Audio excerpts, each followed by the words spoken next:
Hey guys! Today I am finishing this 4-part series about reducing the toxins in your body. Today we are talking about deodorant. This series has ultimately been for women. It's been my girls only series. We talked about the fertility awareness method, we talked about the Diva Cup, and now we're talking about deodorant. Now, deodorant is something that both genders can absolutely use and take advantage of. However, the reason I put this as part of my reducing toxins, more for the females, deodorant, especially anti-perspirant deodorant, seems to have a really big role to play in women's health. I think there's a couple reasons for this. One, because of the level of estrogen in women, and two, because of the fact that when men wear deodorant, they have hair under their arms, and typically women don't. So there's some protection that goes on with the hair follicles. A greater amount of hair under a person's armpit can sometimes protect the skin from soaking up so much of the toxic qualities that can come in anti-perspirant deodorant. This is a new sort of video for me. I'm going to make deodorant with you. So, welcome. I've been using natural deodorant for probably 2 years now. I just want to go on record saying that there's no really conclusive scientific link between cancer and deodorant, anti-perspirant deodorant usage. They studied different women who had cancer and have used deodorant and women who haven't had cancer and still use deodorant, and they can't necessarily claim there's a link between anti-perspirant deodorant and the prevalence of cancer. However, just the science behind how anti-perspirant deodorant works makes me a little bit skeptical. The biggest problems is the fact that different compounds of aluminum are used in anti-perspirant deodorant.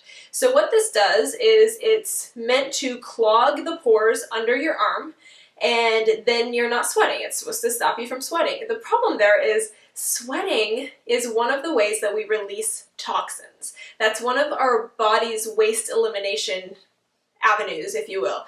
And so when we clog those pores, the toxins that are trying to get out through your underarm end up accumulating all around that area where you don't have the deodorant on.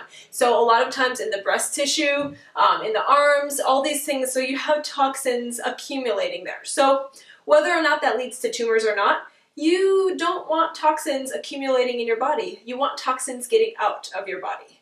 Another thing that's problematic with anti-perspirant deodorant is not only is it clogging the sweat glands, but your body's now absorbing these aluminum compounds. And aluminum compounds have been shown to help the body release estrogen throughout our system.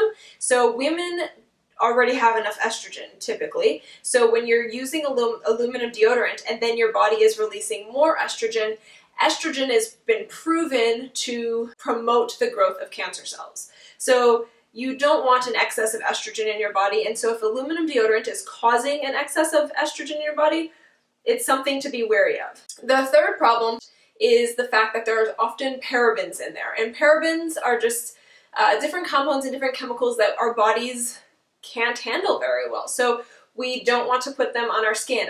Our skin soaks up everything we put on it.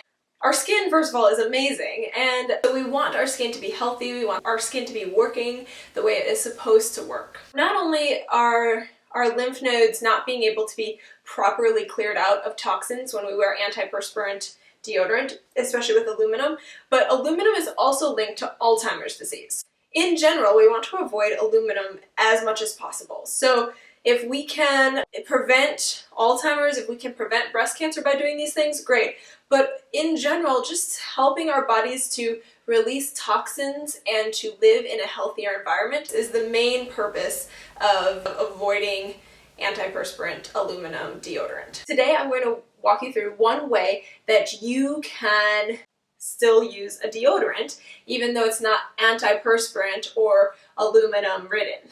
This is one of my favorite recipes. There's tons of recipes you can find online. Some people use bentonite clay, some people use different ratios of the things that I'm going to use, but this is the easiest and quickest recipe that I've been using for the last 2 years. The recipe is 1/2 cup coconut oil, 1/4 cup baking soda, 1/4 cup cornstarch, and then a couple drops of whatever essential oil you want. And if you don't like a scent, if you want it to be scentless, you don't have to use an essential oil.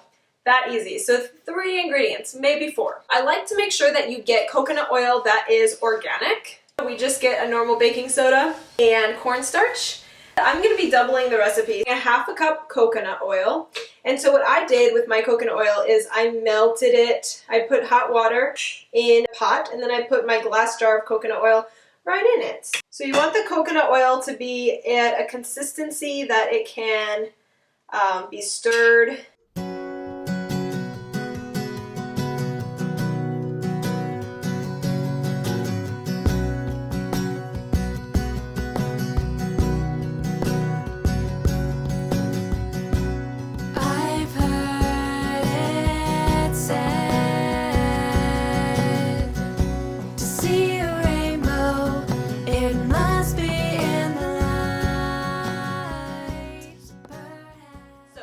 Times people will use antibacterial essential oils to kind of help with cleansing that area or keeping your underarms clean. And so that can be tea tree oil, that can be lemon, that can be bergamot. My favorite scents to use are lavender and lemon. Some people feel like they have a sensitivity to tea tree oil or lemon.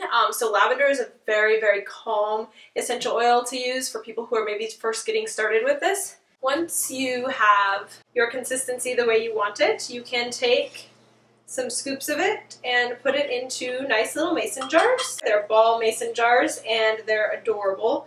They are 4-ounce containers. They're about $1.25 per little jar. And then the cost of the materials you see here and time, you're making very, very cheap deodorant. And it's super healthy for you, and it smells really nice because in this one I put in some lavender essential oil. So here's the deodorant, and it will harden, and then you can use it kind of like a paste or like a lotion. And I put in some doTERRA lavender essential oil with mine.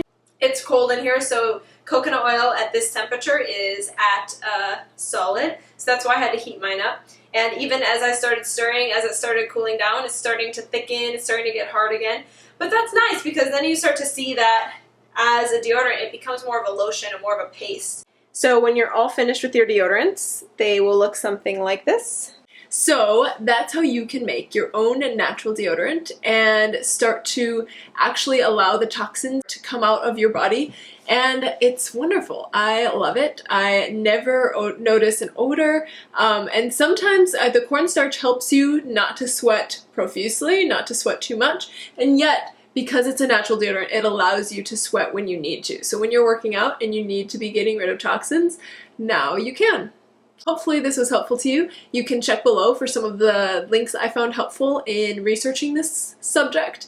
And also you can check below for the recipe and you can make your own deodorant.